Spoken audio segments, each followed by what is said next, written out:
let's go. What should I say? I should say the thing that you say at the beginning of a show, which is, what's up, y'all? It's the R9cast, the official blood edition. Okay, we're not gonna play this song. Con Christian Super Dope Show for Reservoir 9, representing all games.com. Alright, I messed up the intro. Doesn't matter.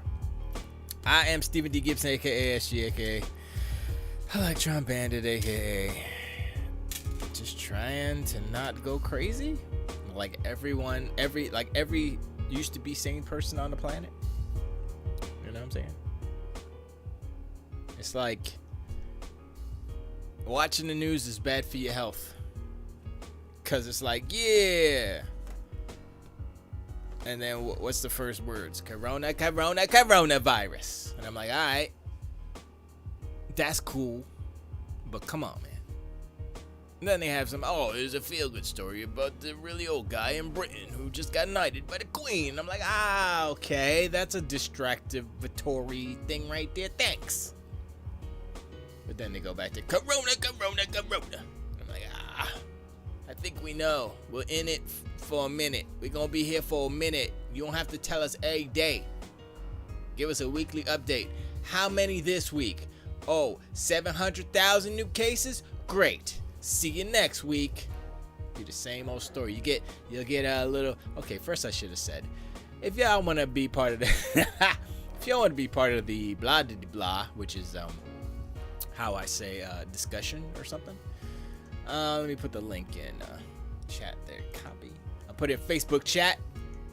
Go to my Facebook, Stephen D. Gibson on Facebook. Y'all know how to spell it. PH. Control. Paste. And my Discord server is on there. I put the link in the chat there. So you can check out my Discord. Join the R9cast server. I'm special like that. I'm not. Anybody can have a server. I'm not special. Also, I think I did this last week where I actually did this, or I was setting it. Regardless, get the 60D working. I got 3 cameras. I have an additional 2 cameras, but I'm not going to use those because why would you have 5 cameras? Why would you have 5 cameras in a stream? That's crazy and overkill and unnecessary. So I only have 3 cameras because I have my Kinect camera, that's the keyboard cam. I have my main cam, and I have another cam that's shooting at the screen because I couldn't get. Okay, so I bought this thing. Where's it at? I'm not even gonna pull it. It's a little cheapy, like $20 USB to HDMI capture dongle. Let's call it that. And I was like, yeah. And I was like, man, I have a VGA to HDMI. I have all these connectors to try to get my laptop output to my computer so I can have the screen so y'all can see the music happenings for real. And what had happened was the HDMI streamer jammy dongle thing doesn't like the VGA to HDMI adapter. It's like no. So it didn't work. I was just getting the black screen. So then I was like, I gotta test this. I need HDMI source. So I plugged in my original OG Xbox One, son, the big VCR. Plugged it in. I had to update it and stuff. I plugged it in and it worked. I was like, the dangle works. So I guess I can play games, but I can't get the audio out, so I got to get another dongle to get the audio out to pipe the audio. It's a pain. The way that I'm doing it, the dumb way. I can stop that. But now I know it works, and what I wanted to say was the Xbox, the OG Xbox One, first Xbox, with the Kinect. They have been updating the UI on that. I don't know, like back in the day, people were like, the UI sucks on the Xbox One. It's all slow and gajankly and stuff, right? And I was like, alright, I'll give it to you. It ain't the best, right? And they're like, PS4 is so snappy, son, is the best, right? Now what I'm hearing is, oh man, that PlayStation 4 UI is garbage, son. It's so hot garbage. It hasn't changed since they launched it. It's so bad. It's the worst thing. I was like, wait, hold up.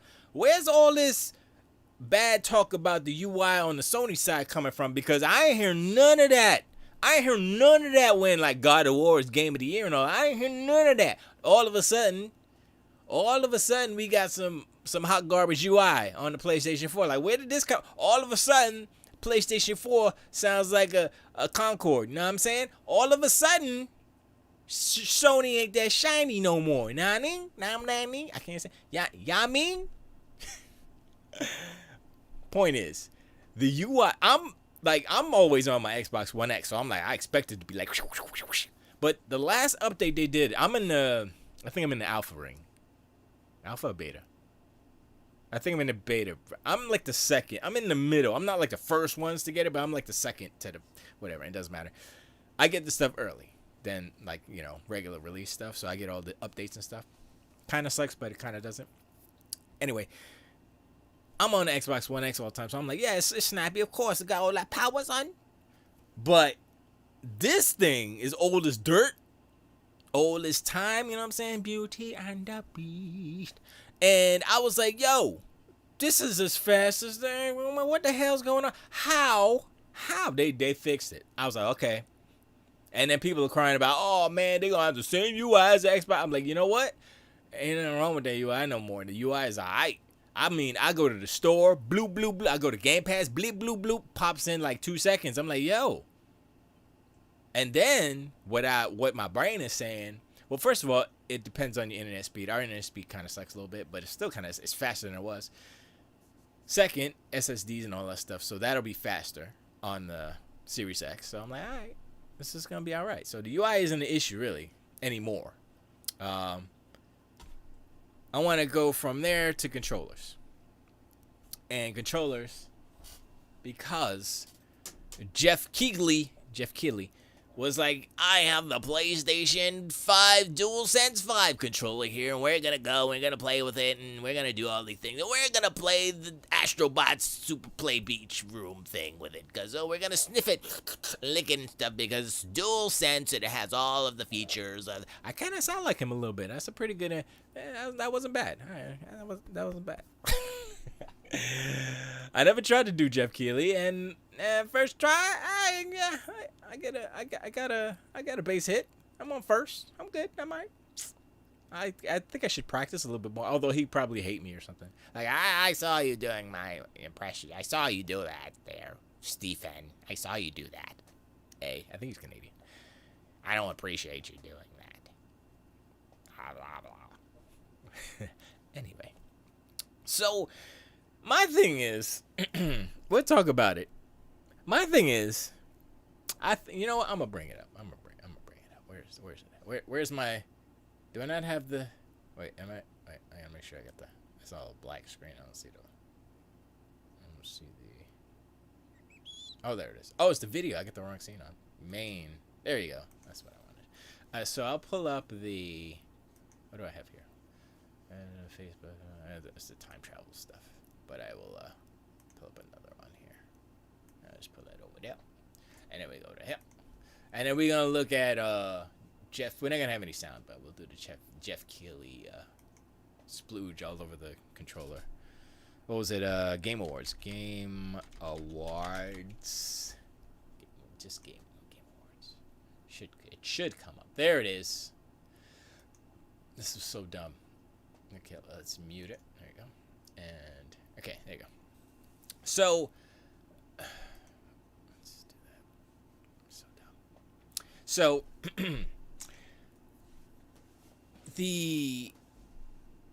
my thing is that I don't really have it's a controller, right? It's like, oh yeah, it's a controller. Whoopee. It looks good. It's all right. It's not bad.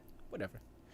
But my thing is, first off, he's playing a game. He's playing a PS5 game, so that means he has a PS5 there, or he has a dev kit. I don't know which one he has. If he has a dev kit, I would assume that he probably has a dev kit because they just started doing full production. I don't know, a month ago on the PS5. So it's like, they're a little behind as far as Xbox goes. A little behind. But then they announced like yesterday or the day before, they were like, oh, we're gonna double the shipments to 10 million. And I'm like, y'all know Sony, y'all know that there's like a global pandemic slash depression happening, right? You know that, right? Now, I don't know if the depression would be global, but financial markets around the world, I will assume, have been affected in some way. More so in the United States because we're a bunch of idiots. I'm just going to say it. Especially down in Florida. Oh my God, I'm grateful to have the job that I have. I hate what's going on as far as the job goes. Also, Ron DeSantis is a mini. I didn't even make this up. Somebody called him a mini Trump. I was reading it. I was like, oh, okay. Yup. And at first I was like, yeah, Ron DeSantis, he's kind of doing some cool stuff. I thought he was going to be bad because he was all up on Trump's, you know, he's all brown-nosing and stuff before, right? But now he's like, yeah. And then this stuff happened and it's like, oh, now your true colors come out. Ronald, Donald, it's all the same. Anyway, back to this. So, my thing is, all the ponies out there be like, yo, Xbox ain't got no games. Xbox ain't got no game, right? That's I mean, it's a meme, right? Like Phil Spencer says, it's a meme. But the point is, what are we doing here? So Sony, you have a feature. You're showing Astrobot. First of all, that's a game, sure, but the narrative of Xbox ain't got no games, y'all gonna run into that real quick because at the beginning of every generation, the games are kind of thin, right? And in 2013, Microsoft pushed them all out. You know, at the beginning, it was like, oh, they had games, but you know, and then after that, they didn't have no games, and then Sony came with it like 3 years later. Point is that they have nothing. They can't say, oh, they can't brag about the actual hardware, the system. They showed it. It's out there. They don't have a price yet, but they can't brag about that. So they're talking about the damn controller. So it's the controller and the SSD. That's the best parts of the PlayStation 5 right now. As far as like competition, you look at the competition, you look at PlayStation 5, right? You look at Xbox Series X, you look at PlayStation 5. They're talking about the controller and the SSD. Meanwhile, we got ray tracing over here. We got DSLLS. No, they don't have the action. Variable rate mesh shaders. They got all this juicy stuff. 12.1257 teraflops. I forget the decimal points. Yummy. Like, oh wow, that's real fast. They're like, yo, but our SSD is so fast that it'll make the graphics better. And then people be believing it. Be like, yo, oh my God, you can't believe the SSD makes the graphics so fast. You could play Pitfall real fast, but if your game looks like Pitfall, I mean, that's an exaggeration, but I'm just saying, if your game is 1440p at 30 frames per second, and we had the next generation, we had 60 frames minimum generation. Right now is the threshold, right? If your system isn't doing 60 frames, then you're not next gen. I think Microsoft should come out with that. If your system isn't doing consistently 60 frames, then nah. That's all I'm saying. So this is Astrobot, right? Whatever it's called. Astrobot Boogity. And, I mean, it's cute, I guess. I mean, do you buy, like, yo, PlayStation 5, oh my God, this the super dope system with the graphics. Look at those graphics. Oh, look at those exclusives. Really? This is what you're showing? This is the game you're showing. Also, check this out. 1, 1,000, 2, 1,000, 3, 1,000, 4, 1,000, 5, 1,000, 6, 1,000. 6 to 7 seconds, right? That was a load screen. If y'all ain't paying attention, that was a load screen. My bad, hold on. What's up, Bonds? How you doing? If y'all not paying attention, that was a load screen. And I wasn't paying attention the first time I watched this because I was in shock because like, are they seriously showing this stupid ass game? Remember when all the ponies were out there? Oh, Xbox ain't got nothing but kiddie games. And look what Sony's showing. I'm like, really? Is this what this is? I don't know, man. I think there's gonna be a lot of crisis ponies coming soon because look what they is this 30 frames? That better be 60. Is that 60? I can't tell.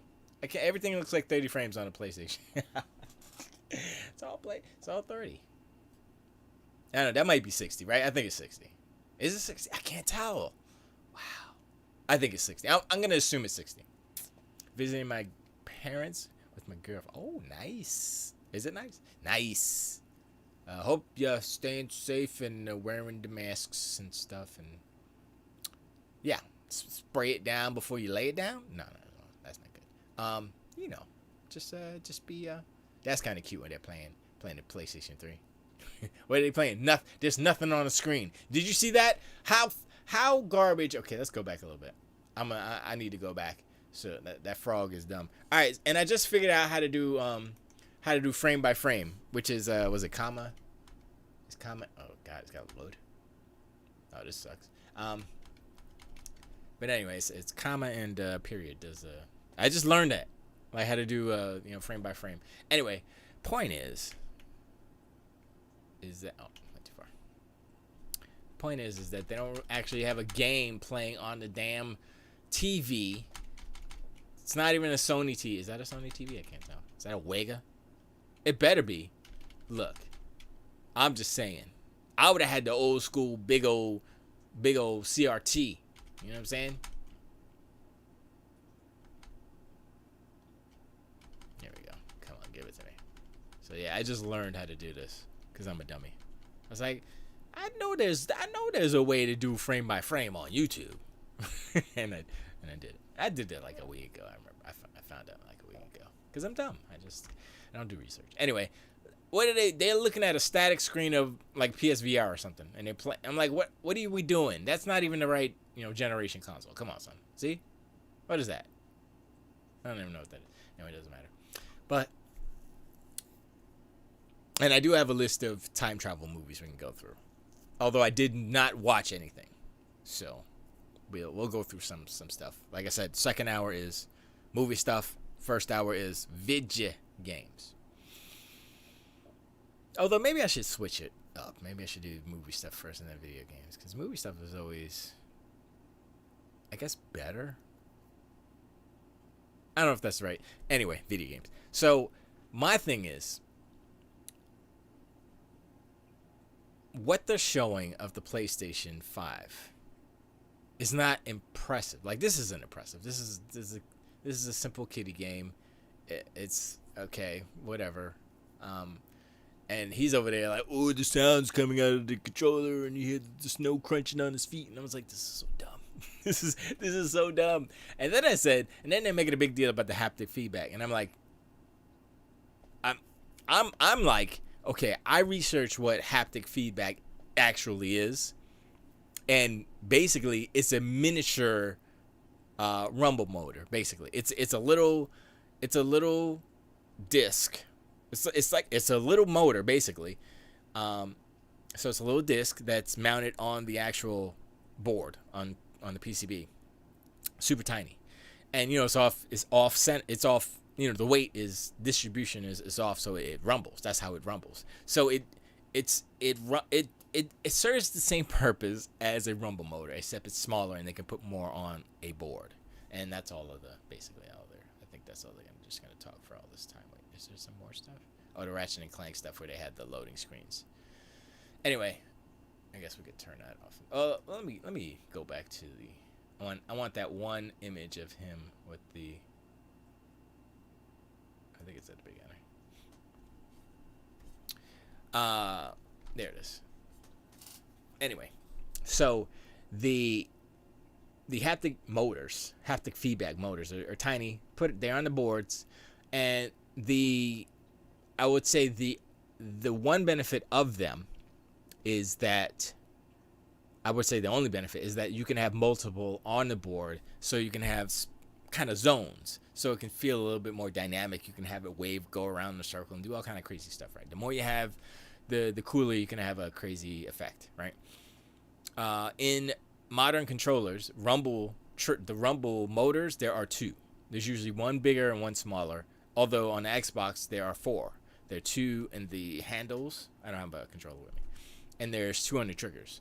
So, I mean, you can probably get the same effect with the Xbox, a modern Xbox One controller, and even the new one, the Series X controllers.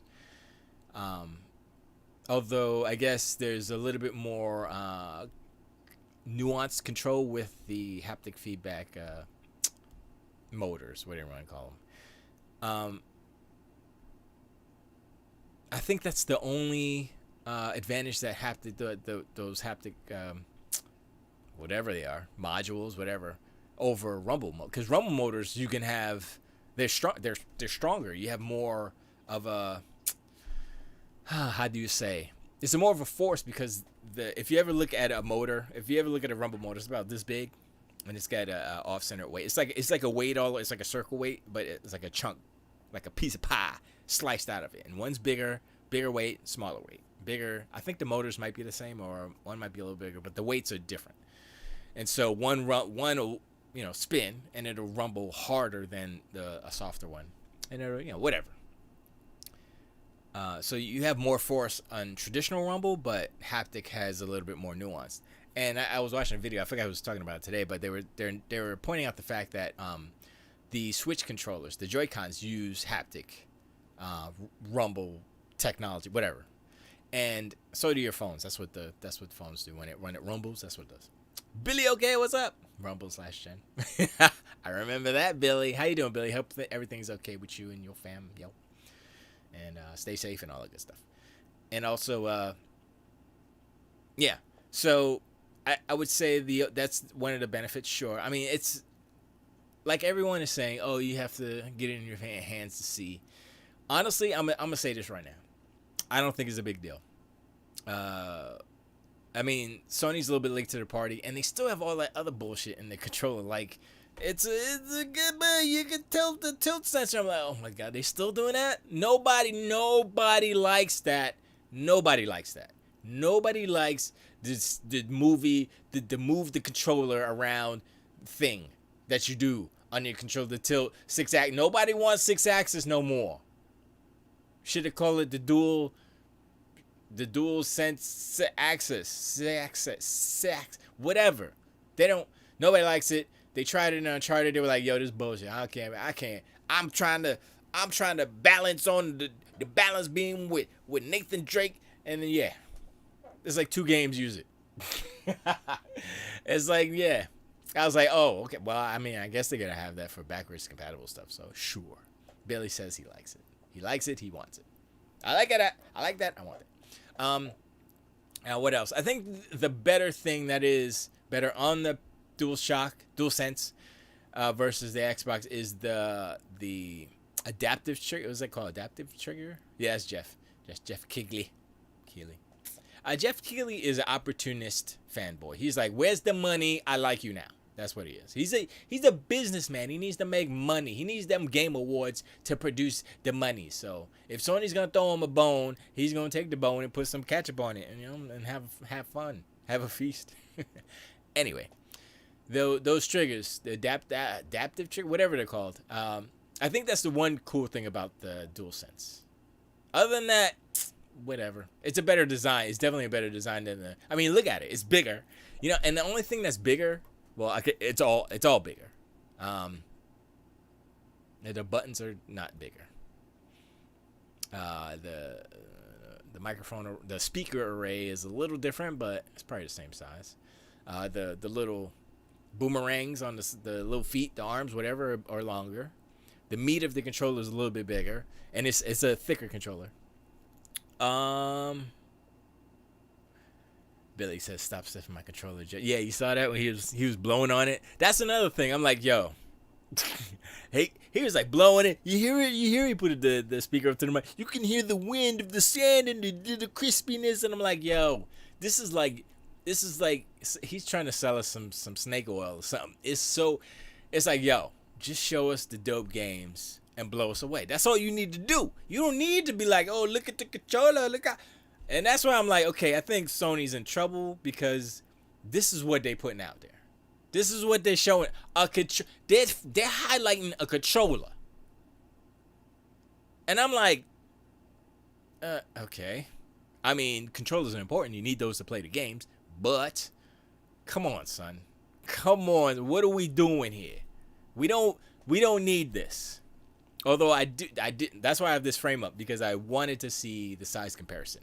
And also, the size comparison of the actual console. So, the DualShock 4 is there. That's the DualSense. DualSense is bigger than DualShock. When they have the picture of the DualSense next to the PlayStation 5, it looks kind of small. And I'm like, hold up. The DualSense looks like, oh, okay. But then again, the DualSense is actually bigger than the DualShock.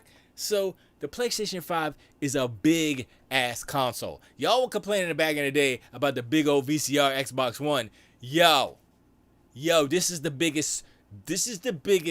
I was about to say server. This is the biggest modem that you'll ever have in your house. And it's not like you could put it in a entertainment system. You can't. You're going to have to put it out for display. And then people are going to be like, what the hell is that? It's like, oh, that's my PlayStation 5. It's like, why is it so big, though? And then remember, I remember this. Remember back in the day, 2013 around, people were saying that people in Japan were like, yo, they have small little places. They don't have room for all these big consoles and stuff. What happened to that? What happened in those notions? They can't even fit that in the door. It's so small. Like, I can't do it. Sony, what's wrong with Sony's a Japanese company? They know that this big ass console ain't gonna fly. So y'all gonna have to wait about 3-4 years for the PlayStation 5 Slim, Shorty, whatever they're gonna call it, and I will guarantee you that they will mimic what Xbox Series X is doing, meaning they'll split the board in half, make it more of a tower. I will bet my bottom dollars they'll do that, because look how. There's a reason why the PlayStation 5 is so big, because they need to cool it. And let me read the chat. I'm sorry. Okay, Juju says, yeah, true. I never liked him when he was at G4. And he took Scott's place on the show with the two women. Oh, true that. Jeff is lame. Billy still needs it. He needs this in particular. Because you said the controller is what you're going to be closest with. Nah, they said that was a render image. I know, but I saw the dude holding it at the plant, and it's a big ass console. So yeah, it was CG, of course it was CG, but it was to scale. I'm pretty sure, because look how big that controller is. Now Jeff is like 6. He's not a small dude. He's I think he's 6 foot, something like that. He's not like short like me. Even though my hands are like bigger than Trump's. So how you figure that? How'd that work out, Trump? You 6. Trump is like 6'2". He got little baby hands, and I'm like 5'5" when the moon is the strongest. And my hands is like bigger than his. Like, what the hell's going on? Anyway, because you says PS5 won't be that big. Also, if it was, it would be a good thing. More room for it to cool. That's why it's so big, Kaiju. That's what I was about to say. It's so big because it needs to cool off, because they're overclocking everything, and because they're trying to keep pace with the Xbox Series X, because they were caught off guard and underestimated what Xbox was doing as far as power goes. PS5 Slim is going to be 6 feet long, and you'll love it. Well, if I could put some cushions on it and freaking lay on it, and it's a heated couch, then that's okay. You know what I'm saying? Then that's dual purpose. That's all right. That's what they should do. Like if you live up in the north and you're like, yo, I need some heating in my house, Sony should do this. Since they're making cars and stuff, they should be like, yo, this is the PlayStation 5 couch. You put your PlayStation 5 inside this cabinet, inside the couch, and the ventilations goes through all the couch, and you'd be like all warm and snuggly. Be like, yo, let's play. Hey, baby, let's go play some PlayStation and snuggle on the warm couch. Turn it on. Then it's like, because it's still gonna sound like a jet engine. Come on, let's be real. They acting like they solved the problem. I bet you that the way that the cooling is on the PlayStation 5, I'm like, I'm looking at it, I'm there's okay, there's ventilation all along the sides and stuff, but I'm like, I don't know, man. It looks a little suspect. They're trying to make it all. It looks like it's melting already. Kaijiro says, I was the guy that liked the big ass OG Xbox. It worked, and they made a 360, and it made it slim and compact and caused the red ring. That's not what happened. The original 360. Oh, you talking about the original Xbox? Yeah. The 360. The only reason why the 360 failed is because of there was a change in in the lead content of the solder or something, and so they couldn't use the same stuff or something, and it was just whack. It's the solder that they used was not, it was like low temperature solder, melt, and it was garbage, and that's what happened. So the solder points would, bloop bloop, and then boom. But they fixed that with the Xbox the 360S and the 360E, where they had no problems. They fixed it, so it was just the original runs. And when they actually, I had mine sent out and fixed, and it never failed after that. So they had a fix for it. It's just those original ones that popped off. La la la la la. Okay, just says, I have a big ass gaming PC and I love it. Lots of room to cool off. Bond says, the 360 failed? Yes. No, well, red ring. Anyway, I got no problem with big ass stuff. That's fine. But what I'm saying is that back in 2013, everybody was saying, oh, the Xbox is so big. Xbox One is so big, doofy, stupid VCR looking junk, right? I was like, yeah, but it's mad quiet. My Xbox right now, OG Xbox right down there. I got a computer on it, but it doesn't matter. It's still quiet. It's got ventilation all over it. The giant fan on top. Still quiet. So they fixed that. That whisper quiet, they fixed that. Because the 360 used to scream, son. Yo, my 360 was like, ah! It's like what the PlayStation 4 is doing now. The PlayStation 4s. Billy OK says it's mad quiet because you never use it. Not true. I was gonna play Crosscode. That's what it's called. Crosscode, I think it's called. I was playing it on my X, and I was like, I like this game. It's kind of like if Phantasy Star 2 was made now, except with it's kind of like, it feels like an RPG. It is an RPG. It's an action RPG. But anyway, I like it.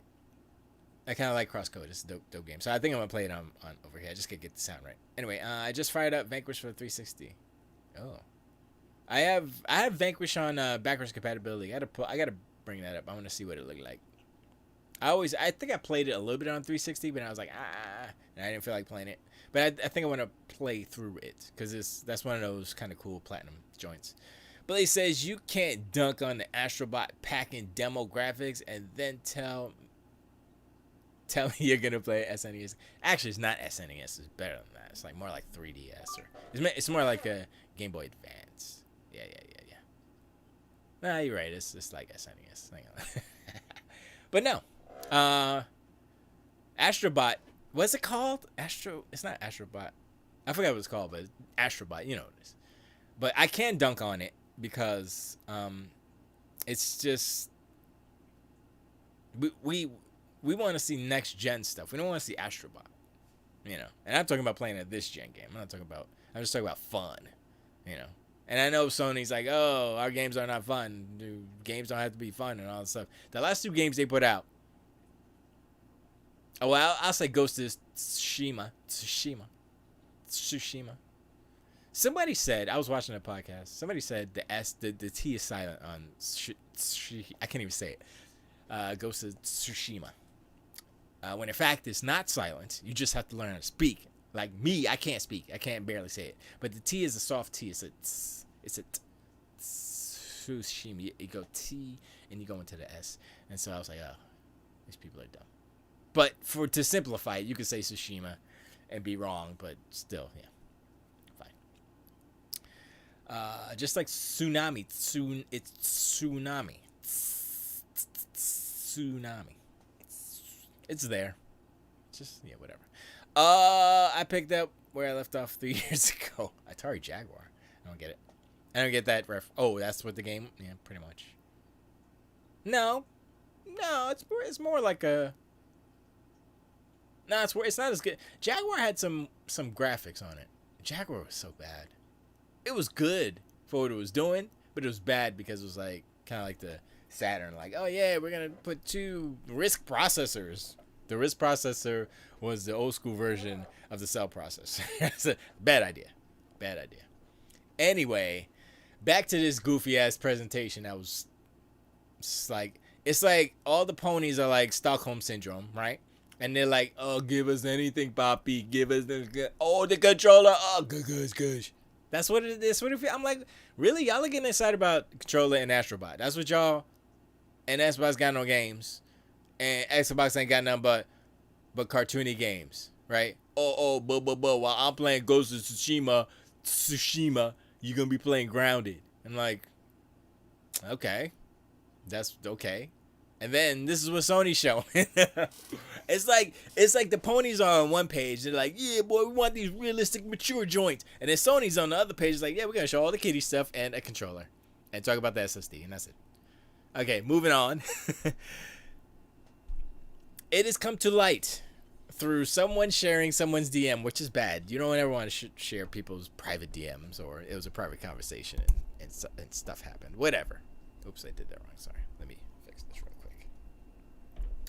And so I forgot the dude's name. It doesn't matter. But basically, it comes to light that the PlayStation 5 is actually using somewhat of a hybrid approach when it comes to RDNA technology. So, some people have been saying from the beginning, from the presentation that Sneaky Cerny put out back in the day, that the PlayStation 5 isn't using RDNA 2 per se. It has some aspects of RDNA 1 in it, right?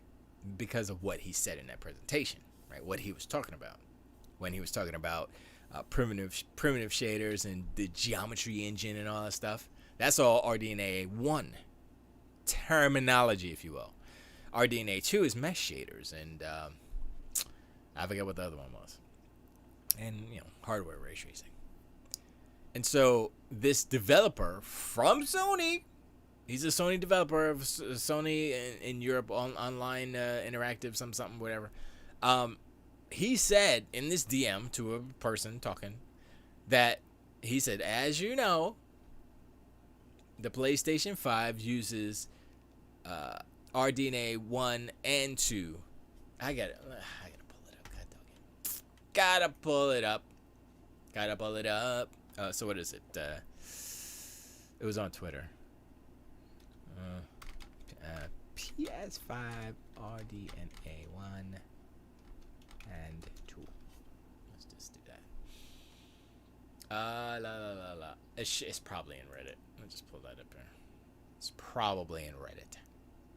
But we're gonna see. I don't know. Where is it? Come on, give it to me. Give it to me. Where'd it go? Where's it at? Is it okay? What?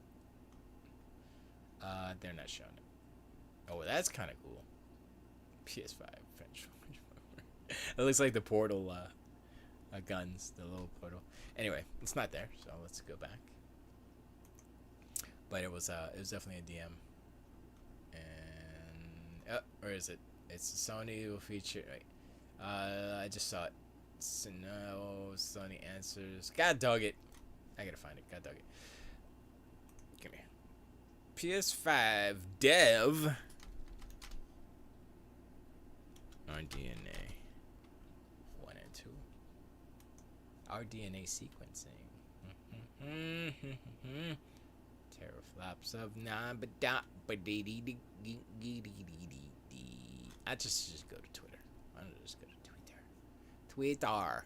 Let's just go to Twitter. Why is my mic is low? Hold up, oh, it is low. My bad. Hold up. Whoa, too loud. There they go. There they go. Hold up. That's better. Thank you for letting me know. Body be built black. No, still a little bit low. Huh. Let me turn it up on the bed and the bow. Alright. So, wow, what the heck is that? Anyway, so let me see. Sony Dev. Let's see what it says with that. Sony Dev. Nope, that's not what I wanted to say. Sony Dev. Wait, where'd it go? Sony Dev.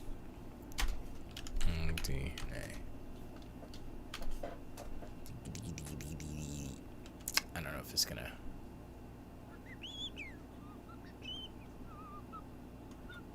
Is it? This is it right here. This is it right here. This is it right here. This is what I'm talking about. So that's the guy. Anyway, hello, it's 405 and blah blah blah blah blah. So he says, as you may know, PS5 is an architecture in between RDNA 1 and 2 with some unique bits. Even PS4 Pro was a weird hybrid between GC and 2 and 4. So that just right there is like, oh, and that's the thing, right? It does have some elements of RDNA 2, but it's both, right? So it's using some of the older technology of RDNA 1 and some of the new stuff in RDNA 2. But how Cerny was talking about it on his Road to PlayStation or whatever presentation, you were like, oh, that's RDNA 2 because Cerny said it. You see, that's why I call Cerny Sneaky Cerny, because he be twisting it a little bit, he spin it, you know, and then you listen to his words, you be like, oh yeah, that's that's RDNA 2 because Cerny said it. But in reality, it's kind of like, it's RDNA 2 light. It's RDNA 2 1.5, if you will. You know, they don't have mesh shaders. They don't have variable rate shading, I believe.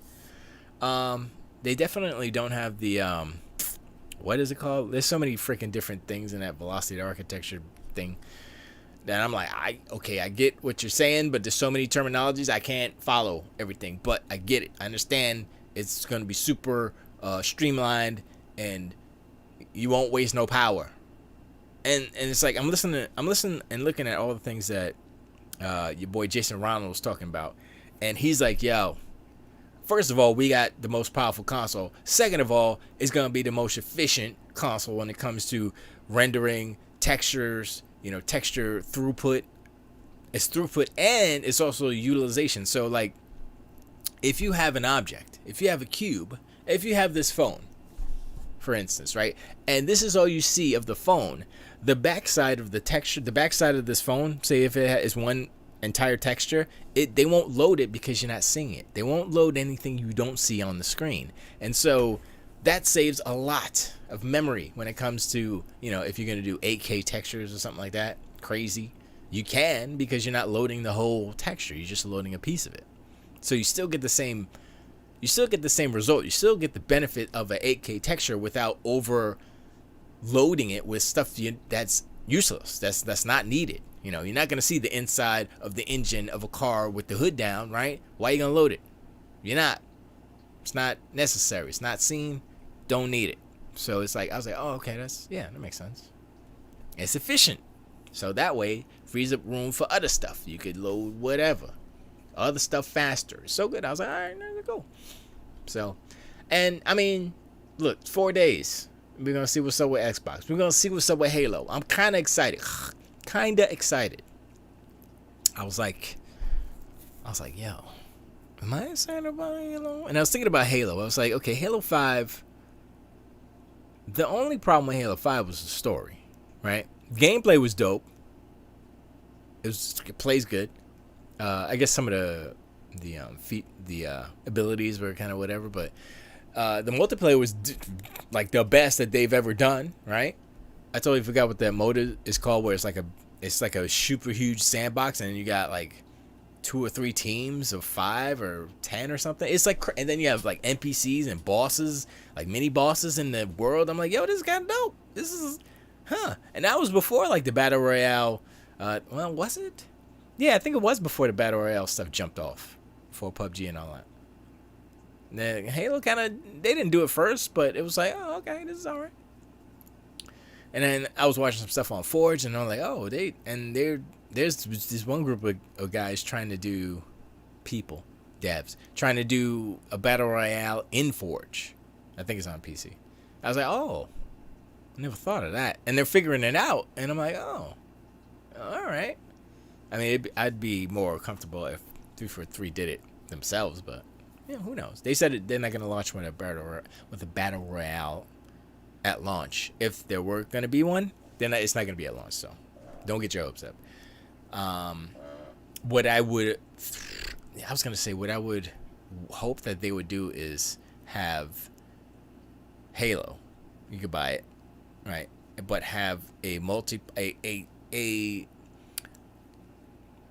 type of free multiplayer offering, meaning you could probably have, I don't know, not all of them, maybe just I was gonna say capture the flag, but just wow, my brain just stopped working because I just totally forgot the regular mode of the kill everybody deathmatch. Just a regular deathmatch, free, for everybody. Just download and play it. You know what I mean?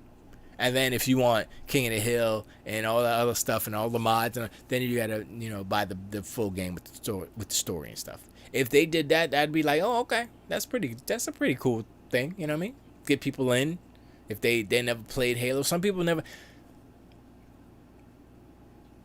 Jeff, what's his name? Greg Miller never played Halo, the first Halo. He never played Combat Evolved, and I'm like, okay, I know he's a pony now. I mean, I always knew he was a pony.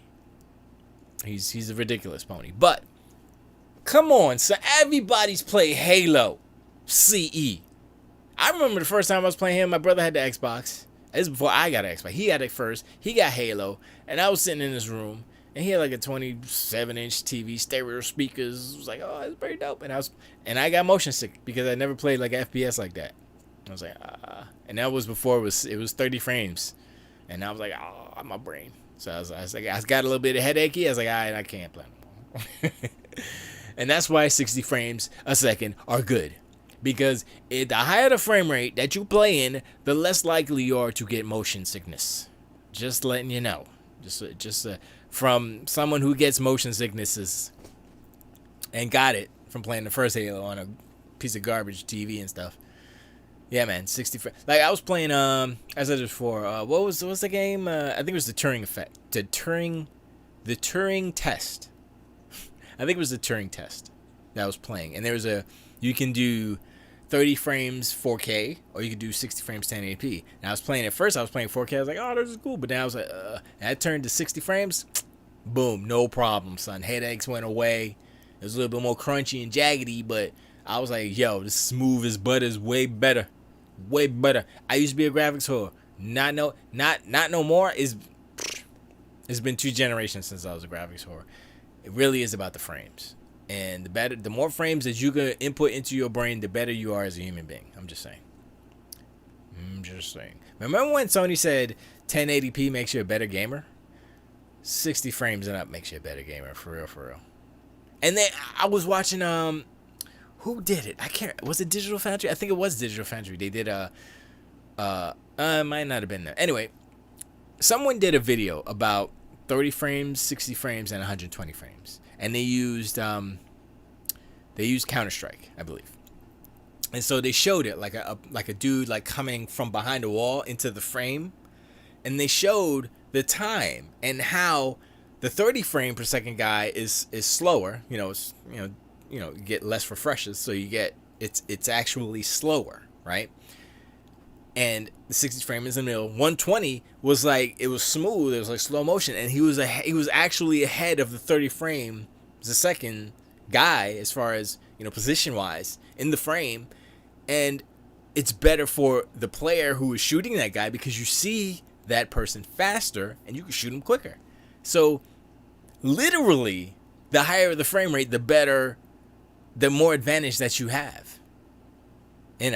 And now there's all these, not rumors, but it's just a lot of talk about, and Sony didn't show, I mean, they showed like one game that was like 60 frames, which was Gran Turismo, the racing game. And did they have another one? Everything else was 30. And then you have ponies be like, yo, they're defending it, like, yo, we want the cinematic story, son. It's got to be 30. And I'm like, I don't know, man. One thing I will say, that I did play Forza Horizon 4 at 30 frames, 4K, because what they did in that game, which was the one thing I did not like, is that the cutscenes, the cinematics in that game are at 30, and then when I had it at 60, it's kind of jarring. It's like, oh yeah, 30, and you're like, and then it jumps to like the next scene. It's like at 60, and it's like, oh, it's kind of weird.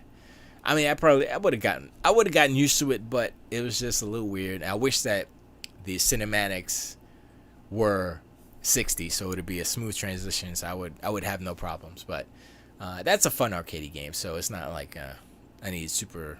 I mean, it is racing, so it would be better at 60. But and I did play it a little bit at 60. I was like, that's pretty dope. But the point is that the nature of how the PlayStation 5 is underpowered going into the next generation compared to the Xbox Series X and the PCs when those consoles release, PCs are gonna catch up quick. You know what I'm saying? That's PC. You think about it, right? Samsung is already announcing, yo, we got these hard drives coming, son. They're gonna be mad fast, yo. They're already talking about it. Like in September, these hard drives is gonna be these M.2s. They're gonna be so good. I was like, okay, they're already addressing the SSD thing, right? I was like, okay. And then Ryzen 3's coming out. They got the 4000 series graphics cards coming out, and I'm like, it's like the console cats is like, oh man, consoles are destroying. They're gonna change the way PCs, the games. I'm like, you know what? Sure, maybe a little bit, but PC is so. I was gonna say dynamic. That's not the word I'm looking for. PC is so agile that it's not that. Look, you can have. I mean, maybe they have to fundamentally look at how motherboards, the I/O is working on motherboards. Maybe they have to do that, but I don't think it's that much. I don't think it's that far of a leap for them to be able to pivot and surpass those consoles that are coming out this fall with ease. I don't think it is. And the PC enthusiasts, they're down. They're like, yo, I'm buying. You know what I'm saying? I'm gonna spend $1,300 on a graphics card. I mean, I won't, but they will. Bond says, LOL, PC will lead the pack again. I mean, it's just, yes, but, when you look at price and performance, consoles are just, you get more cluck for your buck. So, that's where the console just the argument, that's where they can say, yo, I mean, I'd spend $500 and I could get, $2,000 worth of gaming versus, PC, you know what I mean? So, yeah, that's where I'm at too. I'm like, look, PCs are important tools. And if you got the bank, you go get yourself a gaming PC and you go for it. But me, I use PCs for streaming. And for the art and the music, CG stuff. Which reminds me, I'm reminded every second that I need to get another PC. Upgrade. I need to upgrade. But yeah, man, it's like I get what Sony's doing. They're kind of in they're not in the optimal situation right now. They're not. Yes, they're in as far as like perception, Sony's the champion, right?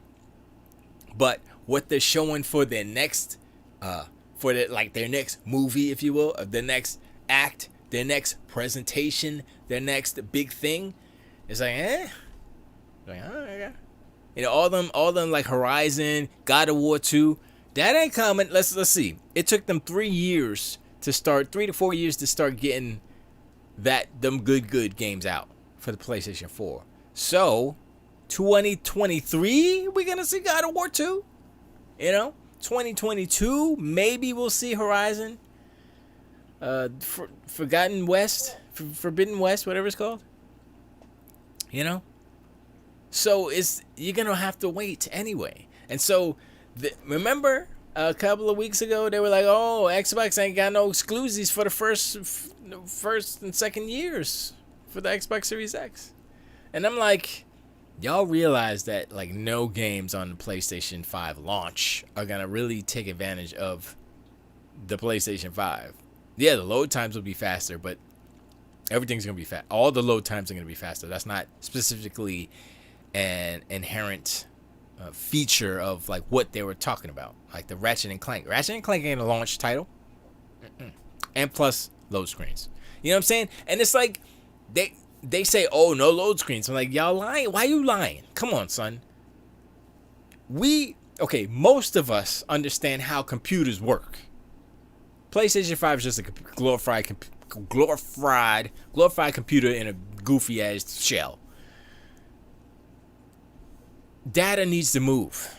Just because it's fast, just because it's way faster than it was before, doesn't mean it doesn't exist. So you be like, oh, 0.8 seconds is okay. Sure, that's fast. Still load time. And that was a specific example that they put out there that was misleading because it's a it's a fast travel point. And all that is moving to a different location on the map. When you talk about open world streaming, like think about Minecraft, right? You load up a certain amount of blocks per, and you can adjust that, right? Depending on how powerful your PC is. So think of it that way. How many blocks are you gonna load up in Spider-Man? Oh, I gotta load up these other different blocks, and it takes less than a second. That's fine. That's cool. But that's you're starting this narrative, and it's their own fault for trying to pump up the SSD like it's like some magic thing. It does help with performance as far as speed and data transfers, but doesn't make your graphics better. It doesn't make ray tracing any better. It doesn't make your 36 CUs magically turn into 100 CUs so you can do all the things. It doesn't. And the ponies right now are scrambling. They're like, oh my gosh, how we gonna talk our way out of this one? Xbox ain't got no games. We got bug snacks. Yo, when they show bug snacks, I was like, what the hell is this right here? I'm gonna have to get the little strawberry. I'm gonna get a shirt made with the strawberry. Look at the power of bug snacks. That SSD is only possible. Bug snacks is only possible with that SSD, son.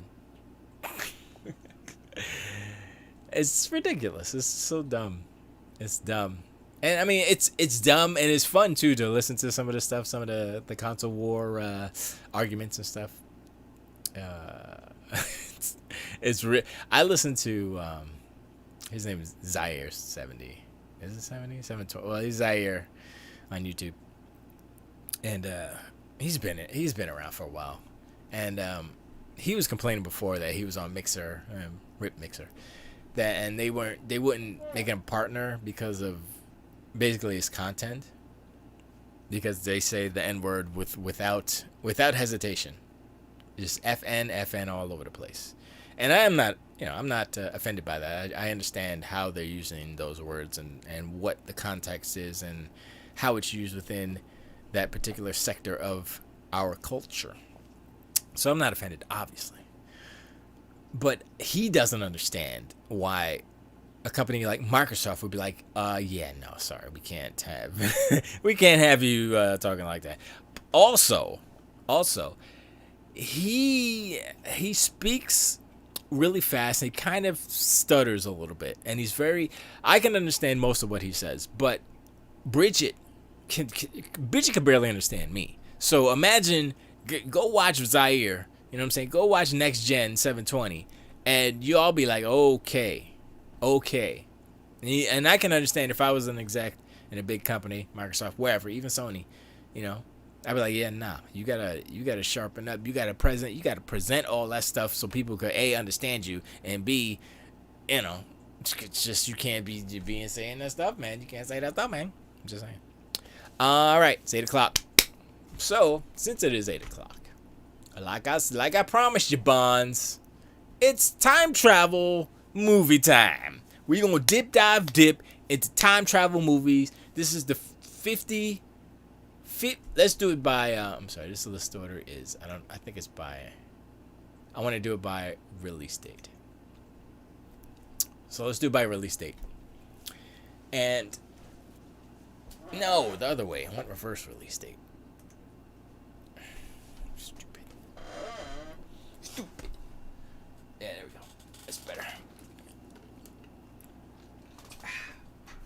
So there were last week.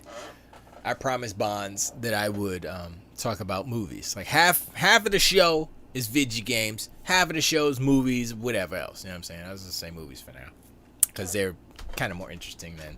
I mean, some TV's good too. We'll get into TVs maybe sometime, but not today. What happened to my feed here? Am I still on? I'm still on. Yeah, I'm still on. Yeah, whatever. Oh, what happened here? Let me see. Oh yeah, I'm still good. Okay. Let's see. Kaju says you can do time travel video games. I know 2 of the best ones. Oh, we can do that. We can dip into that a little bit. But it's really, I want to talk about movies in particular because it's really about like, okay, how they use the time travel mechanic. Is it a time loop? Is it like multiple dimensionality, like Doctor Strange or the One, Jet Li? I don't even know if they use I don't think they use Jet Li. I think Jet Li is just like string theory, multi-dimensional stuff, which I guess is not time travel per se, but it's like adjacent, time travel adjacent. But you have time loops via Groundhog Day and Doctor Strange at the end, and then you have also Primer, and then you have time travel where the character goes back and interacts with characters that change the future, which is Back to the Future and other things. Excuse me. And then you have time travel where the character is propelled into the future. So there's different varieties of time travel movies, and I think the most interesting one is The Loop. The Loop is pretty good. Like, also, I don't think it's on here. It's I think it's called The Triangle. It was like a little indie horror movie, and it was a time loop, but it was centered around the Bermuda Triangle. I think Derek H had seen it, and he had recommended it in chat or something. I was like, oh, let me check that out. And I watched it. I was like, oh, that's pretty dope. That was pretty dope right there. It was pretty good. I was like, you know what? Once the time loop hit, and spoilers, because the actual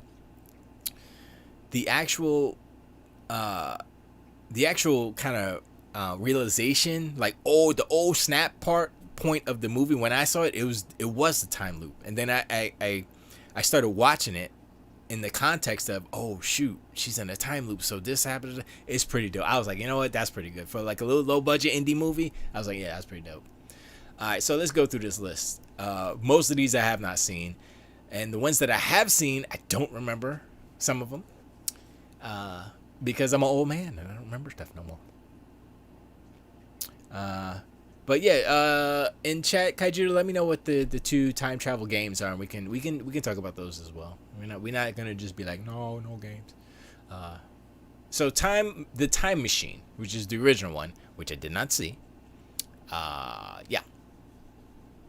Man, vision of a utopian society is delusioned when traveling forward in time reveals a dark, dangerous society. So I never saw that one. I never saw this French La Jetée. I don't know how to say that. And it was, I don't know about that. Planet of the Apes is time travel.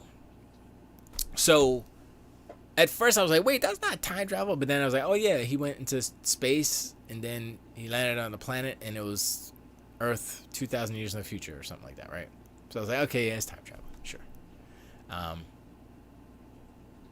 It was time travel as a gotcha at the end of the movie type of thing, right? So I was like, oh, okay. Sleeper I never saw.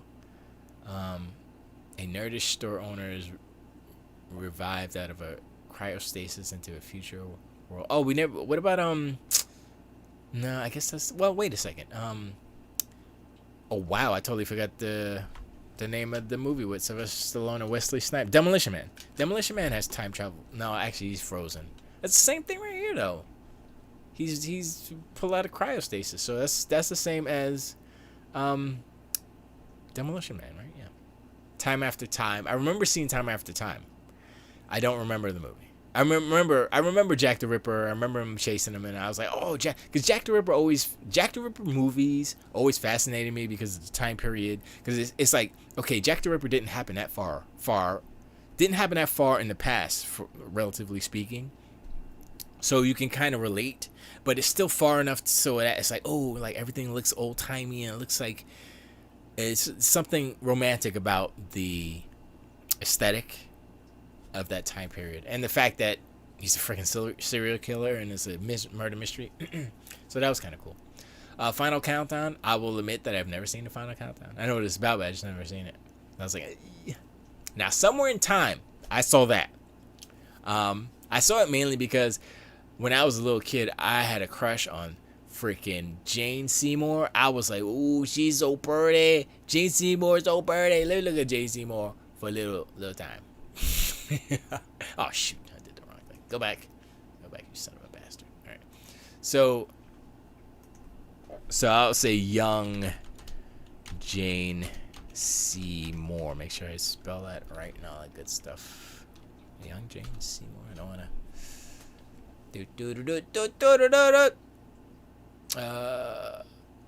I think that wasn't. Oops.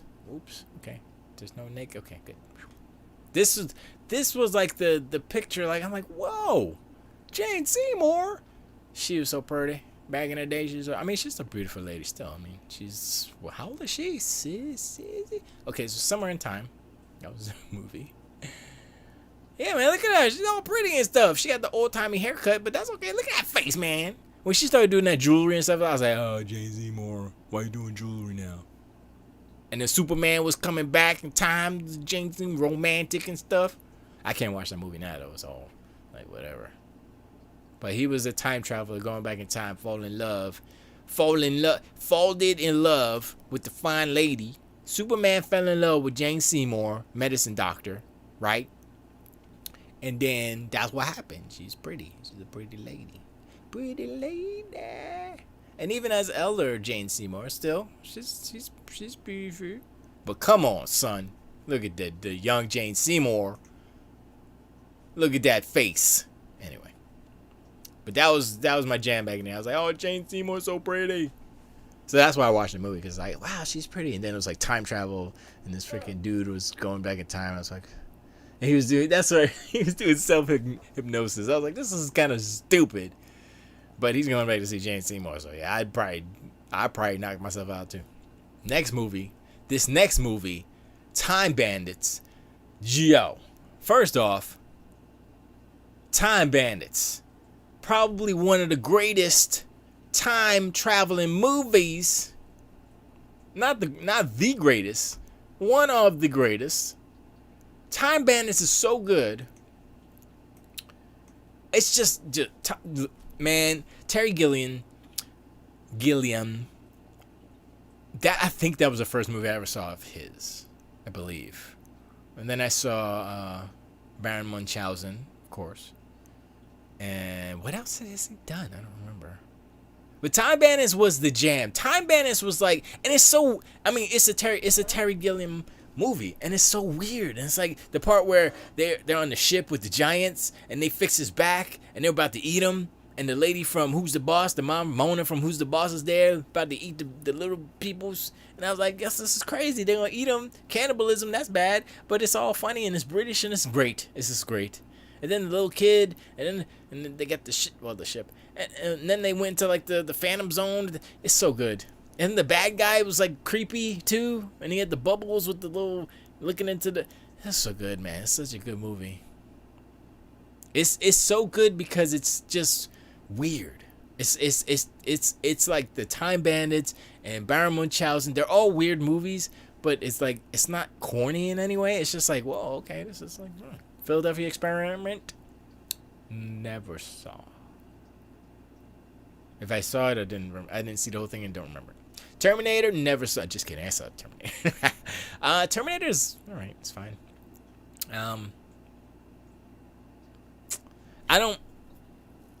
Terminator is. It's weird. It's like Terminator is about time traveling cyborg, yes, but at the same time, it's like, okay,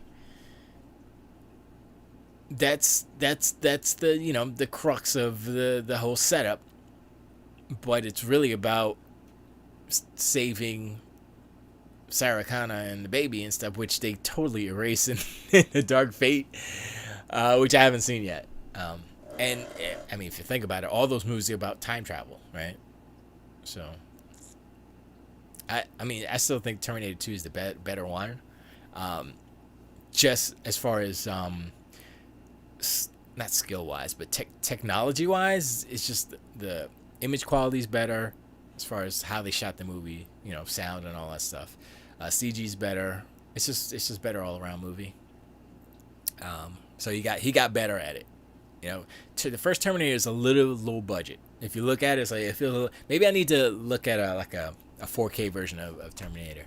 But I got the 4K version of Predator, the original Predator, and there's like some shots are like pretty dope, but a lot of it is like, and they never really fixed the sound on those things. So, Back to the Future, it's probably the most popular it's time travel. You know, we could talk about the whole trilogy, but you know, as far as the first movie, I think the first movie does it better. You know what? I'm gonna take the first movie and the second movie and kind of mash them together, because the second movie does a good job of kind of going back to the first movie, which is kind of cool. But the first movie's cool. I don't know. We still haven't gotten to like the Loop movies. You know what I mean? Not Looper, but Groundhog Day, and I'd say less Doctor Strange, but it still gives you more of a, oh snap. Like, if I was in a time loop, what would I do? If I was in Groundhog Day, what would I do? For 10,000 years? He's like immortal, kind of. Whatever. Peggy Sue got married, never saw it. Heard about it, knew it was Kathleen Turner, and never saw it. I was like, Bill and Ted's Excellent Adventure, of course I saw it. I think it was cool because it was about them doing basically a book report, if you will, a presentation, and it's a unique twist on using the time travel mechanic for a story. You know, they're gonna go back in time and get all the cool historical figures, so they're gonna do the best presentation and pass or whatever it was. And I was like, okay, yeah, that was cool. You know, and the second one was like, oh, they gotta play chess with death, or it was whatever. Roger Corman's Frankenstein Unbound, never saw that. That's time travel? What would Frankenstein time? Okay, never saw that. John Hurt's in that one too. Terminator 2, we just talked about that. That's the time travel mechanic in the Terminator movies are all the same. It's just future, you know, robots coming back to kill Sarah Connor or John Connor or whoever. You know, that's the whole thing with that. So I never saw what was the one? It was Genesis or Dark Fate Genesis, the one before that with Christian Bale. I never saw that one. Does that one have time travel in it? Actually, I don't know if that one has time travel in it. So I don't know. We'll have to see. Free Jack. I think I saw like the first couple of minutes of Free Jack. I might have seen Free Jack. I just don't remember. Is Ice-T in it? Not Ice-T. No, I think that's a different movie. Now I'm thinking about it. Because I remember Emilio Estevez. He was in a handful of movies, but Army of Darkness, I seen like the first beginning of it, and I was like, I'm done. And I stopped. Sam Raimi. Groundhog Day, that's what we're talking about, son. Groundhog Day. So, I think the biggest kind of revelation about Groundhog Day and that time loop is how long he was in the time loop. And the fact that they don't really delve into that, and I learned it years later, decades later, like what, 10,000 years? What? That blew my mind. That made the movie so much better. In my mind, that made the movie better. It's like, yo, he was doing this for 10,000 years, son. You know, how is that even like, that's crazy. So that one, I think that, I mean, there's been Twilight Zone episodes as well with that. Same time loop mechanic where the one character just kept killing himself over and over again until you had to figure out the puzzle or whatever in order to get free of the time loop. It's like time loop, like at first you're like, oh, I can do whatever, so it doesn't matter. But at some point you're like, I'm done. You know. So I think that's why I think time loop is kind of interesting in that respect. Time Cop, saw it a couple times. I don't remember. I mean, I remember the part where he goes back to his own house and stuff, and it's weird. But I don't. I just remember. I think there was parts where people got froze with liquid nitrogen, and then he kicked half his body off or something. That's pretty cool effect. 12 Monkeys I saw once, and I barely remember. That's a Terry Gilliam movie. God dog it. I didn't realize. I gotta go back and watch that. I gotta go back and watch 12 Monkeys. Because Terry Gilliam, man, I tell you what. Yeah, I definitely gotta go back and watch that. God dog it. I didn't realize it was Terry Gilliam. I feel stupid now. I mean, I know I am, but I feel stupid. But now I gotta go back and watch that. Run Lola Run. Never saw that. So yeah. Pleasantville I saw once. And I did not realize it was a time travel movie per se. I thought it was like a fever dream or something. I didn't realize they actually went back into the black and white times or whatever it was. So I was like, Happy Accidents. Let me see. I think I'm gonna have to let me re-up my Twitch because I think it crashed. I think my whatchamacallit crashed. So bringing it back. Bringing it back. Thanks. All right. Happy Accidents. Didn't see it, never saw that, but Marissa Tomei's in it, so I might have to go see that.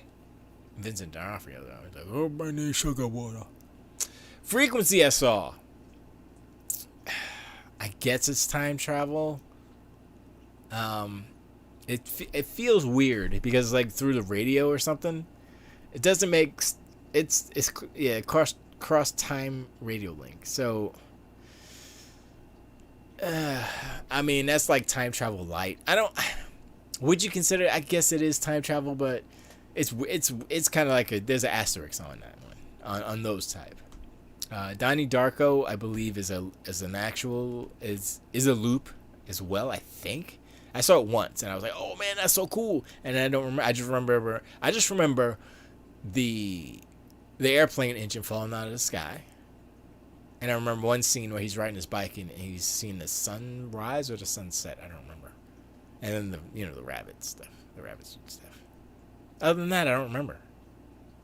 And it's like I think he's in the scene with him and his actual sister, and they're like at the dinner table fighting or something. And he dies, right, or something. I don't remember. Yeah, it's a really good movie. I just don't remember what. Time Machine I saw.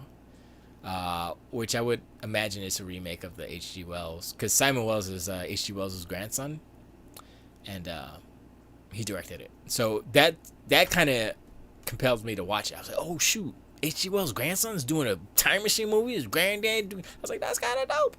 And it was all right. They had some crazy monster people in there, and I like I think it was Orlando Jones was the archive, the museum archive library guy. I was like, that's kind of dope. He's like, he kind of pops up and talks to him and stuff. I was like, hey, that's pretty dope. Yo, Primer is so good. I'm surprised they haven't remade Primer. Primer is such a good movie. And it's super low budget. And it's like, when you see the time machine they use, like, oh my god, it's like PVC pipe and cardboard and duct tape. Literally, that's what it looks like. But they do such a good job with the story and what they do with the characters and stuff. I was like, okay, that's a messed up movie. It's really good. It's super low budget, but it's really good. I was like, oh my god, that's really good. Butterfly Effect I saw and I don't remember it. That's just, you go back in time and change one thing and then the Butterfly Effect. Butterfly Effect, butterfly flaps his wings in China, and then there's an earthquake in, I was gonna say Tunisia, I don't know why I said. Anyway. 13 going on 30. I might have seen it, but do not recall. The Jacket. Didn't see. Lake House I saw. And I remember bits and pieces, but I was like, It was basically Keanu Reeves, I believe, was leaving or she was leaving letters in the mailbox and Keanu Reeves was getting the letters in the past. It's some weird. I was like, okay, this is. Did they ever meet? I don't know if they ever met. They must try to unravel the mystery behind their extraordinary romance before it's. I don't know if they ever met, but whatever. The Girl Who Leapt Through Time is an anime. I never saw this, and I think I want to see it. I think I want to go and try to find it and watch that. I'm always down for a good anime. Idiocracy. What? Idiocracy was a time travel. Private Joe Bears, the definition of anime is selected by the Pentagon to be again paid for a top secret hibernation program. Oh, so wait, okay. So hold on. So they're counting, hibernation, cryogenic hibernation or whatever as time travel. Then you could say aliens is time travel, right? Because they were in sleep to get to space, even though that has no relevance to the story. But I'm just saying, it's like, is that what it is? I mean, just because America changed and everybody's drinking like Gatorade, water in their crops with Gatorade, and everybody's idiots. And what's his name? Zeus is the freaking president, which was kind of cool. It doesn't. I don't think I consider that time travel. That's more of a time jump. You sleep. That's a Rip Van Winkle thing. You slept for 100 years or whatever, and you wake up. And the Earth is crazy. That's not time. Well, see, I don't know, man. I think that's a gray area when you have, it's like active time travel where you're actively traveling through time to the past or future, rather than sleeping until it's the future. Cryogenically being put to sleep. That's different. It feels different. I think. As far as, that's just like putting somebody on ice and then waking them up later, That's like, I time travel every day. I go to sleep at night and I wake up, oh, it's the morning. I just time traveled 12 hours. I don't know. I don't remember the last time I had 12 hours of sleep. I'm just saying, we time traveling every day. I time traveled this afternoon. I went on the couch. That's my special time travel machine. And I closed my eyes and I woke up an hour later. I was an hour into the future, son. I time travel an hour into the future. That's the same thing. That's where I'm like, I don't know. Is that time travel? I don't know. It's a good movie though. It's pretty funny. Deja Vu. I saw it recently. I saw it back in the day. I saw it recently. That's not a good movie. Although, rip Tony Scott. Tony Scott was one of my favorite directors, him and Ridley Scott. I think Ridley Scott is a better director in a way. I think Tony Scott has had a more flashy, he did Top Gun. He did Beverly Hills Cop 2. I don't know if he did the first one. He might have done the first one too, but he definitely did the second one. He did a lot of movies that look good for the time, back in the 90s and such.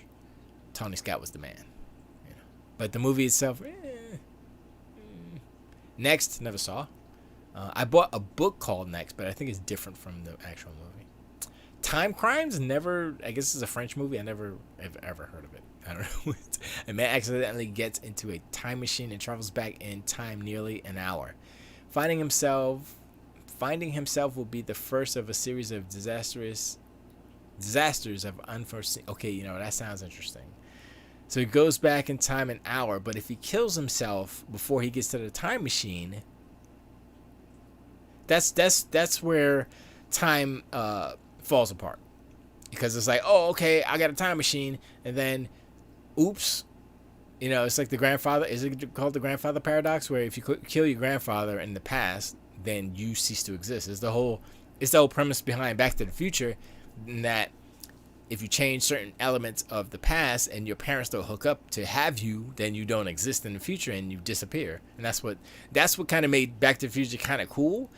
But some theories of multiple multiverses and such would negate that. Meaning, if you go back in time, you go back in time into another multiverse, not into your same past. It's a different past. So I don't know. It's a lot of theories and stuff. Time Traveler's Wife. I heard it was really good. I think I seen like 2 seconds of it, where he basically, the premise is that he goes back in time whenever it says involuntarily, and he goes back in time at different stages of his wife's life, basically. And I was watching, I was like, oh, okay, whatever. It's like a drama, whatever. And at one point, he goes back in time, and she's a little girl. And I was like, okay, this is weird and crazy. And I was like, okay, I don't, and I think I saw a little bit of it, and I was like, whatever. Hot Tub Time Machine, I saw it, whatever. It was forgettable. I don't even remember the jokes. Source Code was kind of dope. That's a kind of a sleeper movie. If you want a kind of a good, it's a time loop, but okay, I'll read that little thing. A soldier wakes up in someone else's body and discovers he's part of an experimental government program to find the bomber of a commuter train within 8 minutes. So every 8 minutes loops, boop boop boop boop boop, right? And the spoilers. The thing about Source Code is that you find out at the end that he's been dead. Excuse me, he's been dead all along, and he's, I guess, hooked up to some computer or something.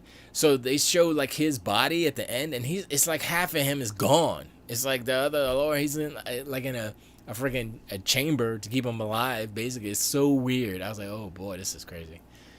But that was kind of dope. That at the end part, I was like, oh god. So I guess he didn't make it. I guess the bomb got him or something. I don't know. Or he was just a wounded soldier, and they used him to try to figure out where the bomb was or something. It was weird. But it was good, though. Jake Gyllenhaal. Midnight in Paris. Never saw it. Heard about it. He goes into the city and goes back into time and blah, blah, blah. But never saw it. Safety Not Guaranteed. Saw. It is pretty good. It's a pretty good little indie film. Colin Trevorrow. That was his first movie, I think. Or the one that kind of brought him into predominance or made people start looking at him. It's good. Audrey Plaza's in it. She's dope. And it was dope. It was like, it's kind of like the whole movie. You're like, there's this dude who's like, yo, man, I got a time machine. I need somebody to come. He's trying to get somebody to accompany him on his time travel trip, basically. And these three people who are magazine people or whatever, trying to get the story and trying, like, this guy crazy, and they're trying to interview him or whatever. And then at the end, spoilers, he actually made a time machine. They show it. I was like, oh, okay, that's pretty dope. So you get to like kind of go through the whole movie, and then it happens. I was like, oh, all right. Looper, saw Looper. Looper was okay. I think they used the time mechanic pretty good. The whole younger Bruce Willis going to kill the older Bruce Willis, because that's how it happens when you're a looper. At some point, your younger self has to kill the older self. I was like, okay, it's weird. It's a Rian Johnson joint. I don't think that's his best movie. I think Brick was better than Looper. And Knives Out is definitely his best movie to date. So, yeah, Looper might be his. Well, I don't. You notice how I just didn't even include The Last Jedi in that discussion of Rian Johnson movies. It's like, yeah, that's his worst movie. Like, okay, I think The Last Jedi might be his worst movie, maybe. Even though I liked it, The Last Jedi. I think, okay, I'm gonna say this. I like The Last Jedi better than I like Looper. But as, if you take away, I'm gonna say, because there's certain elements in The Last Jedi I really enjoyed. I was like, oh, that's dope. In Looper, I was like, bleh. It's all right. So, yeah. About Time, never saw. Predestination, never saw. X-Men, Days of Future Past, I saw. And I was like, whatever. I was like, oh, look, it's old Storm and old Wolverine, and I don't care. And it was Bryan Singer. Huh. Yeah, he fell off. Did he direct First Class? First Class was the better movie. First Class, I think, was the better X-Men movie of recent time. I really like First Class, because that was the Magneto origin story, basically. It was dope. Edge of Tomorrow, another loop-based time travel movie. Once again, dope, because it gets your mind going. It's like, oh wow, you can see the different things and how they evolve because they realize, oh, they're in a time loop, so they can do this, that, and kind of trim the fat, if you will. It's pretty dope, and the special effects are really good too. So it's a good movie. You know, Tom Cruise is a crazy person, still. Lucy, I saw, but I don't. Did I see Lucy? I could have saw, or I might have saw like the Cliff Notes version of Lucy. And like, wait, is there time travel or is it just she can control time? So does that count? I don't know if that counts. I don't remember her. I don't remember her time traveling. I do remember her like freezing time, but I don't know if I wouldn't. I wouldn't consider that time travel, even though technically, kind of is. Still not the same. Interstellar is. I don't want to. That one is more like time dilation, meaning he went close to a black hole where the gravity is different, and it changes the time. It was time dilation basically. So, and it's the same thing. Like they went down to the planet for like what it was 10 minutes or something, and dude on the station that he was waiting for them, it was 40 years. I was like, what? And that totally like I was like, damn. 40 years. I was like, that is so crazy. That was so crazy. Like thinking about that, I was like, oh my gosh. Like imagine that dude had to be on that space station alone for 40 years. That right there. You know, that was one part of the time dilation. And then, okay, there was time travel. So when he went into the actual black hole, and then he was in the bookshelf and stuff with his younger daughter stuff. Okay, so that was time travel. Okay, it was like interdimensional kind of crazy time travel, but it's still time travel. So, and it was multiverse stuff, and so he kind of merged some of the theories together. But it felt interesting. I don't want to say unique. It felt interesting. I liked it. I like that. I think that the black hole part was the only part where it was really time travel thing. There we go. Kind of a time travel. Whatchamacallit? Words. I use them. Time travel element because he was when he went through there, it just time kept going on and on Earth, and he wasn't subject to the same time as, like I said, time dilation. So is that time travel? I wouldn't consider it time travel per se, but it still gets you the same effect basically, where he shows up and it's the future and she's an old lady and stuff. So and then he ends up going back for what's her name, which how's that work? Because by the time he gets back there, how old is? Well, I guess she wouldn't really age that much because she was kind of stuck close to the black hole. So yeah, okay, that's all right. Never saw Arrival. I want to see that though. Never saw that one. They say there's time travel in, but I don't. They say it's there, but I don't know. Doctor Strange is just the time loop after M with Dormammu. So yeah, that was alright. So yeah, that's the time travel movies, the 50 time travel movies that I brought up. I think that, like I said, for me the most impressive time travel movies are the ones where are the loops. But also, I think Donnie Darko, I believe that one was also a loop, but it was so intricate and crazy that it was like it wasn't just like a loop over and over and over again. I think it was that the movie went through one entire loop, and at the end you're like, oh, that's the time loop right there. But I gotta watch it again. Like certain movies I want to watch again. So what do I want to watch again? Definitely Donnie Darko. Arrival I need to see. Interstellar I don't really need to watch that again. It was good though. But so Arrival I need to see. Lucy, watch that again. I would say Days of Future Past, but I don't think I want to watch it. not because I don't like Bryan Singer. I mean, I think he's a horrible person, possibly, allegedly. But yeah, the movie wasn't that all that. Predestination I never saw, so I guess like the movies I haven't seen, I would be down to watch. Looper, not so much. Midnight in Paris, I would want to see, even though it was Woody Allen, but that's fine. I need to watch it. I think Source Code I would want to watch just to freshen up on like the ending exactly. Hot. No, I guess skip Hot to top. Time Traveler's Wife, I want to see, even though I thought it was kind of creepy when he visited her when she was a little girl, but I still want to kind of see what happens in that. Time Crimes, maybe. Next, nah. Well, I don't know. Nicolas Cage is always interesting. No, Idiocracy. The Girl Who Leapt Through Time, definitely. Lake House, I'll pass. The Jacket, nah. 13 going on 30, hell no. Butterfly Effect, nah. Primer, maybe. Time Travel, no. Donnie Darko, yes, definitely want to see that again. Frequency, pass. Happy Accidents, never saw. But I don't.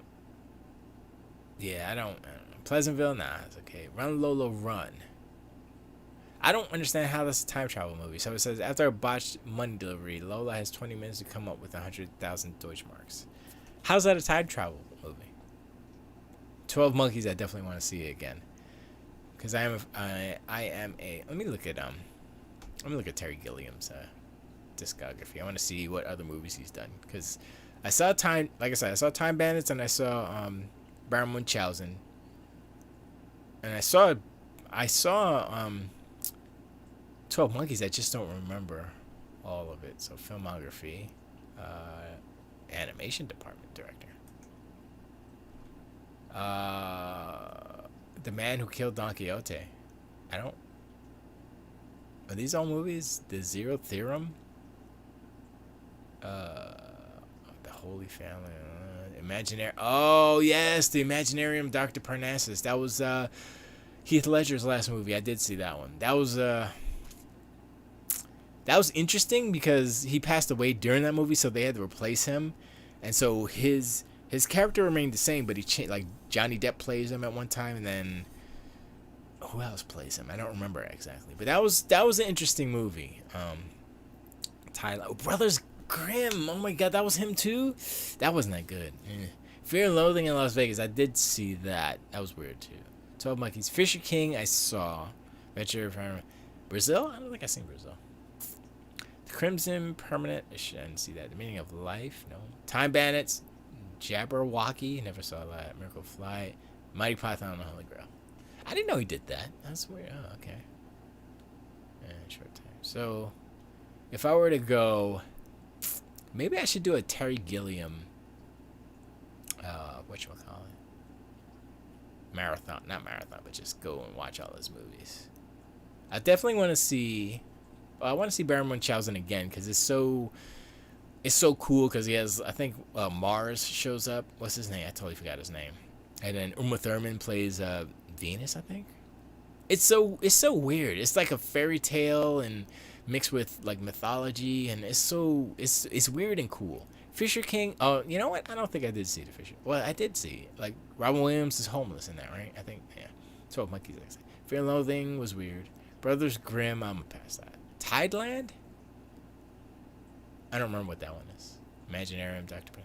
Yeah, huh? That's pretty cool. Oh, they're doing a Time Bandits TV series? I didn't know that. So is The Man Who Killed Don Quixote I guess it's a movie. Never saw Brazil. Monty Python. Yeah, Dr. Parnassus. Alright, so that's him. That's come on, go back. So that's Terry Gilliam. How's Ramis? Rest in peace. I think that's about it. Robert Zemeckis makes some good movies, man. Wait, what was it? Flight with Denzel Washington? That's a good freaking movie. Well, the first part of it is really good. But no, Robert Zemeckis makes some good movies. Except for the Polar Express, he could keep that one. That was like that was very not. That's very whatchamacallit? Wow, my brain stopped working. Uncanny Valley. And here's another list of some of them, but we already went through them though. Richard Kelly's thought-provoking cult classic is perhaps one of the most profound films ever made involving time travel. And Jesus Christus. Despite how deeply interwoven it is with the film's plot, it's not something you can immediately glean clear on in the film. Jake Gyllenhaal plays title character Donnie Darko, who encounters a large bunny rabbit named Frank. Frank informs Donnie that the world is going to end in 28 days, a time frame during which an increasingly bizarre course of events begins to transpire. The film's core themes are directly connected to the use of time travel and are a necessary addition to this list. But yeah, I like this list because this person went into a little bit more detail as far as, and it was all the movies that we saw that we already went through the list. Oh, I forgot Star Trek. That wasn't on that list. Why wasn't Star Trek on? I know Star Trek has a lot of time travel. Even the First Contact was a time travel movie. He went back in time following the Borg, and then he went to the First Contact. I did not like the Voyage Home with the whales and stuff. Man, forget that. So bad. It was so bad. That was a bad movie. Star Trek The Voyage Home was just kick rocks and be The Voyage Home. Oh, I forgot about Harry Potter and the Prisoner of Azkaban. That's my favorite Harry Potter movie. That's my favorite Harry Potter movie. That's 2004. Damn, that was a long time ago. But that's still a good movie. It's the best Harry Potter. Okay. I like it. Man, get out of my screen. Not only is Harry Potter and the Prisoner of Azkaban the best movie in the Harry Potter franchise, let's all just admit it. See, I told you. But it's also one of the best time travel movies. During his third year at Hogwarts, Harry finds himself entangled with a known conflict. Sirius Black. Sirius Black. The film's final act brings into play a magical object called a time turner that plays a key role in the outcome of events. Will Alfonso Cuarón's sleek direction and enthralling story and the beloved characters with Alfonso Cuarón's. This is easily one of the most unforgettable time travel movies. Harry Potter and the Prisoner of Azkaban is the best directed, visually the best, and the time travel mechanic in the movie is cool, but there's also a paradox where the actions of the time traveling versions of Harry and Hermione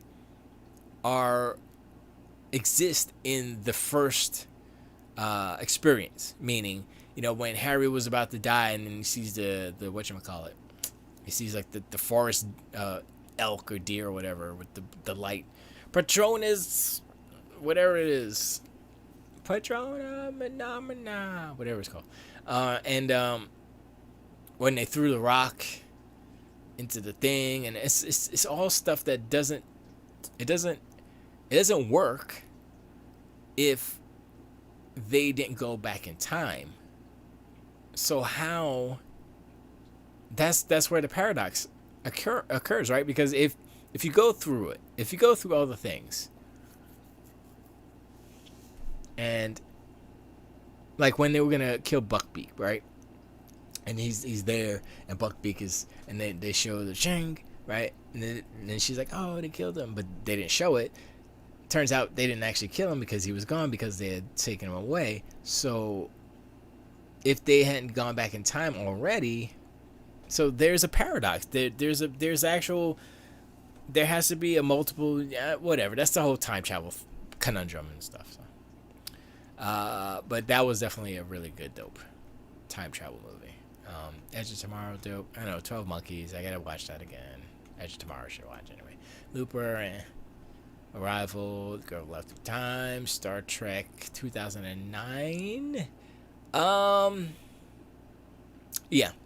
I was thinking about it before. I was like, oh, that's not time travel, but it actually is, because Spock goes back in time and actually changes things. So now that's the Kelvin timeline or whatever. So yeah, it is, and whatever. We don't care about that one. Time Traveler's Wife, gotta watch it. Source Code, we were talking about that. X-Men Days of Future Past, don't care. Predestination, didn't see. Bill and Ted's X-Adventure, blah blah. Primer, so good.